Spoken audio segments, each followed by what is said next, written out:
So with that, Miss Rhonda, do you want to reveal your favorite thing, number two? AI. So what's funny about this, it's interesting. I mean, this has almost been an evolution during our relationship as well, because I was using an AI tool and Cassie's like, you've got to tell people you're using that. You've got to show people how you're doing that. Hey there, it's Rhonda Melogy. If you like what you're seeing, make sure to hit the subscribe button below so you know when I publish a new video, probably any minute now. And I'm like, I don't feel like an expert, Cassie, because every time I attack it, I feel like I'm attacking it from a different angle. And that was like baby AI. That's before the whole chat explosion and everything happening with AI and people saying, don't attach your business to AI. I said no one ever. And now it's like, it's gamified. It's like, how much can AI do that makes it so good that I leverage my time either opening up capacity for more clients or opening up capacity for life, right? And so, yeah, we have a friend that introduced us to ChatGPT, and we call ChatGPT Chatty. And we have relationships with Chatty. It's a friend. We were even joking, like, please and thank you. We were talking about how we put things in the chat. And I guess for me, like our team was running. I knew that it was going to be a part of Business Operations Accelerator. We've talked about it. We had a product, SAP Frameworks, and when I realized that something was coming up for me and I was realizing how simpler I could make SOPs for people, because that is my mission in the world. And AI came around and I was like, oh, if we do this and this, could that make things simpler? And we tested it. And by gosh, people said yes. They voted on with their wallets and they opened and they were like, I want that. And so that's really kind of the behind the scenes of BOA. And in the beginning, AI, yes, it can customize your SOPs. Yes, we show you how to do that. We've always said, to make things simpler, like what are just the core tools that you need? I think part of the overwhelm right now when it comes to AI is there are so many tools because AI is advancing by the second. But what we have to understand and how we approach a problem, this is how I approach problems for us, is like, what is the end result? What is the thing that we really need to be using? Do we need 50 tools? No, we just have a core set group of tools that we're using. And so in doing that, that's what we share inside of BOA. You don't need all of them. You need the essential ones. And here's how to get the most out of those. And I think that it's funny. So I'm going to say this. I've been in business almost 20 years. Cassie's been in business almost 20 years. We have sought mentorship. As part of that process of mentorship, and not in any type of arrogant way, the question is, I've been in business this long. What is it that I really don't know? Is that a good investment for me? But that's what I was thinking as we were seeking mentorship together. And we dove in, and I still I wasn't vulnerable, I guess. And here's the thing that makes your business soar is when you are vulnerable. We don't know everything. And I do not claim to know everything. Neither does Cassie. But when you let those walls down and you let someone else from an outside perspective give you feedback, it's limitless. Your potential is limitless. And I will say that about AI. So can we give props where props are due? Please. Yeah. I was just writing this on, I've got a little future podcast list.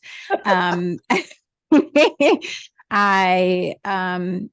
to let you reveal everything and then I'll reveal what I just wrote. Okay. So our dear friend, Jordash Johnson. I've been enjoying, I know Cassie's probably known him longer than I have, at least 2, if not 3 years, I've known Jordash. And Jordash, if you want to know like the latest and the greatest for Web3, crypto, for like AI, like all of the things, he is your go-to. I cannot stress that enough.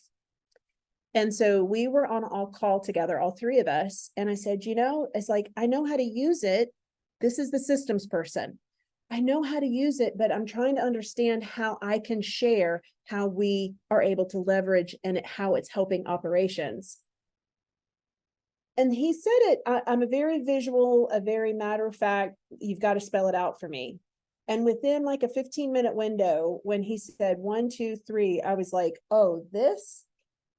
And then I let it settle. And after letting it settle, I was like, oh my gosh, I have it now. So like my brain had a baby and now I can't stop.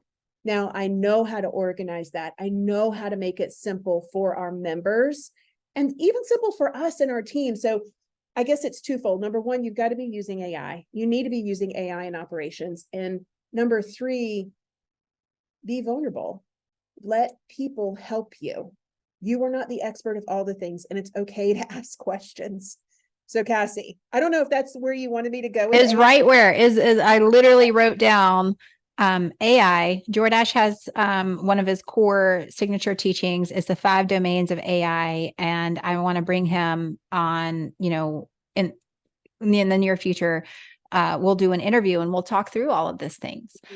Because the thing about it is, when AI first came on the scene, and honestly, it's not new. A lot of industries have been using it for decades. It's just been in different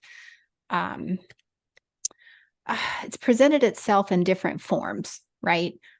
When Chat GPT launched, it was sort of like, I mean, to compare for the industry, it's almost like, we were aware of the capabilities with Jasper, but even Jasper, like they were first. They were first to the game. That was their market to dominate. But ChatGPT came and they made it conversational. So they removed the barrier of tech, right? And they made it a very little casual, just back and forth chat. Because guess what? We know how to chat. We know how to text. We know how to put little things and ask questions. We know how to search in Google. So I feel like they knew what they were doing in keeping it simple, but the pace at which it's developing quickly, and we saw everybody jump on the bandwagon. We saw everybody do like the 1,000 GPT prompts, become an expert. I'm certified in X, Y, and Z, blah, blah, blah. Thing is, the reality of it is it's not going away. It's like the internet. Like, can you operate your business today without the internet? No. Yes. I mean, technically, if you really wanted to, totally could. Would it be hard? Yes. Right. So if we're keeping in line with our simple filter, right, let's be simple. So I think at level of which we sort of playing around and understanding AI and what it could do with us, like we were just scratching the surface. We were playing in a kiddie pool. Whereas like Rhonda's like, hey, I can use this to help finish my email faster. I'm not starting from a blank page. I'm still putting Rhonda in there, but I'm using it for back and forth for ideas and things like that, right? That's still baby scratching on the surface, right? It's just insane the way that we've started to understand it and the way that it also supports our team. So much so to where it's removing 70 to 80% of the manual processes in what we were doing. And they're happier, they're more creative, they're having fun, they're playing, right? And anytime that you can play and not have the pressure of staring at a blank page, like we all know what that pressure is of that first draft. So for me, I knew the power that, because we had already chosen to embrace it.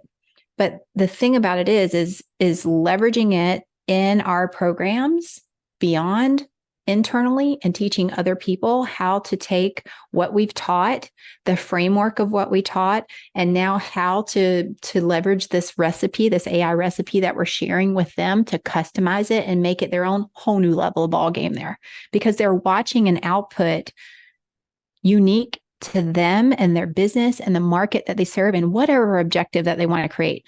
It's not just marketing. It's not just emails. It's not just offers. It's a whole like just like universe or galaxy of encyclopedia information just at your fingertips, depending on whatever you want the outcome to be, literally in like 20 to 46 seconds right in front of you.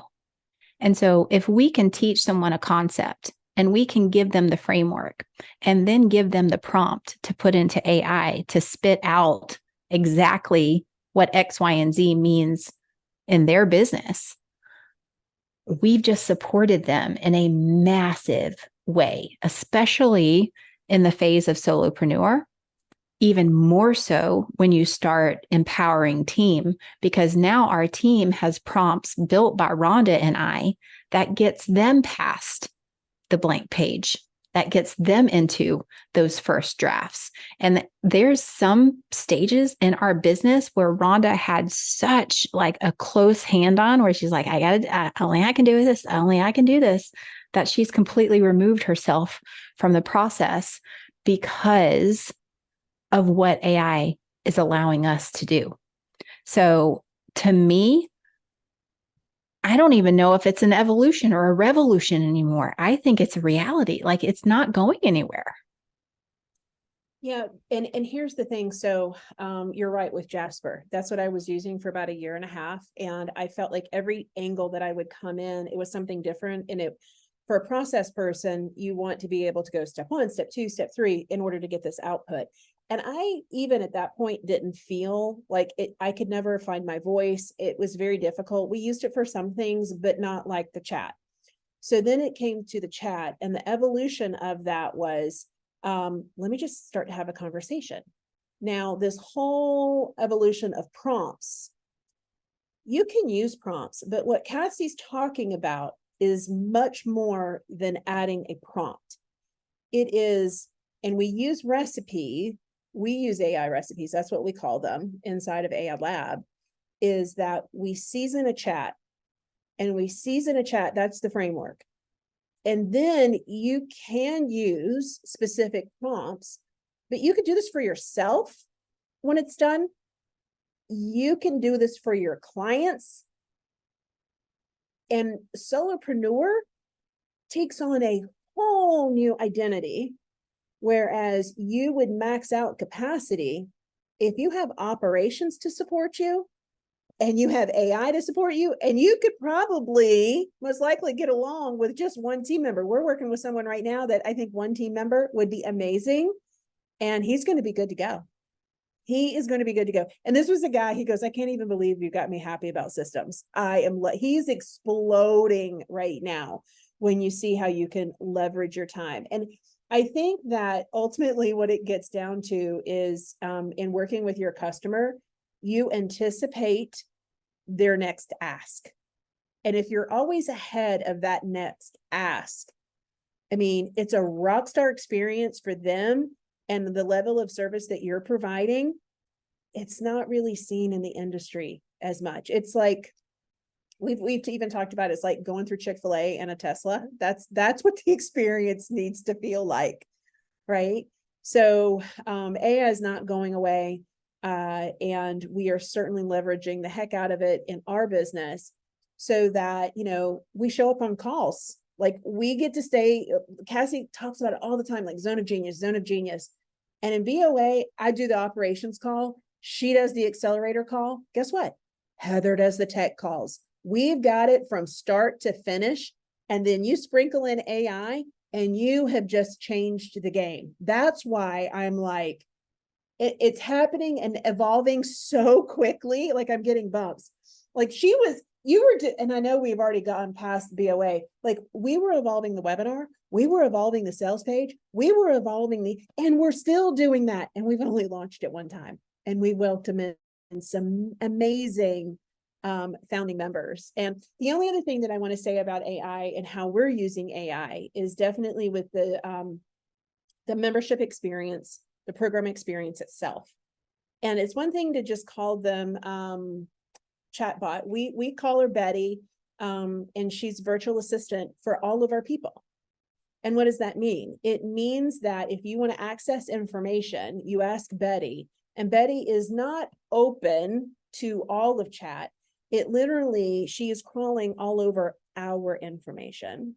And so the more we ask questions, the more content with, 6 calls a month, we are constantly loading content for Betty to crawl all over and just make it super simple, but make it an amazing experience. That's one of the things that we focus on are friction points. And, no matter how much you want it, no matter how much you try to get it, if there is a friction point, at some point you give up. And we don't always get it right. We're not saying we're the best at, there's never a mistake. But if we can eliminate the friction and if we can continue to add to support, these AI bots, so excited about AI bots. Oh, open loop, open loop. We do have some things to share with you soon on what we're building. Okay, so I think that is a good, solid Rhonda's favorite thing. Number 2, all things AI and how to leverage them in the marketing, or not even the marketing, beyond the marketing and the operations of your business. Thanks for spending some time with us today. Click the link. It's the first link. We make it super simple for any of the tools and resources that we talked about in today's video, helping you make it easy for your freedom to impact.